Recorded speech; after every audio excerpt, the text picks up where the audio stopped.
ജയനെ, ഈ ഒരു സംഭവം ഈ നമ്മുടെ നാട്ടിൽ കണ്ടിക്കണം. ഇത് സംഭവം എന്താ മനസ്സിലായോ? ഇത് ഞാനിവിടെ ലാസ്റ്റ് UK യാത്രയിൽ അവിടെ BNQ എന്ന് പറഞ്ഞിട്ടുള്ളൊരു കൺസ്ട്രക്ഷൻ റീറ്റെയിൽ ഔട്ട്ലെറ്റിൽ പോയി. അപ്പോൾ അതിൻ്റെ ഫ്രണ്ടിൽ ഡിഫറെൻ്റ്ലി ഏബിൾ ആയിട്ടുള്ള ആളുകൾക്ക് മാത്രം വണ്ടി പാർക്ക് ചെയ്യാൻ എന്ത് ചെയ്തിട്ടുണ്ട്, കുറേ സ്പേസ് ഇട്ടുണ്ട്. അവിടെ ആരും മറ്റുള്ള ആരും എന്ത് ചെയ്തിട്ടില്ല, വണ്ടി പാർക്ക് ചെയ്യുന്നില്ല.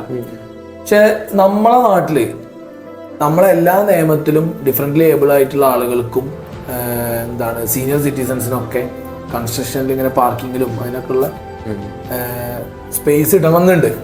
പക്ഷേ നാട് നമ്മളതായതുകൊണ്ട് എന്ത് ചെയ്യുന്നില്ല, ഇത് ഇടും. ഒരു എന്താണ് അപ്രൂവൽ കിട്ടാൻ വേണ്ടി മാത്രം എന്ത് ചെയ്യും, അത് ചെയ്യും. അത് കഴിഞ്ഞിട്ട് പിന്നെ എന്ത് ചെയ്യും, അത് അവർ ഒഴിവാക്കണം.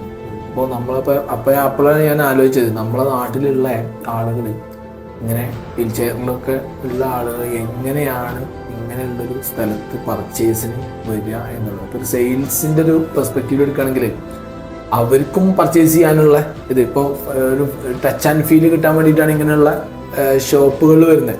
അപ്പോൾ അത്രയും സെയിൽ ഇതിൽ കുറയല്ലേ ചെയ്യുക എന്നുള്ളത് ഞാൻ എന്ത് ചെയ്തു, ആലോചിച്ചു.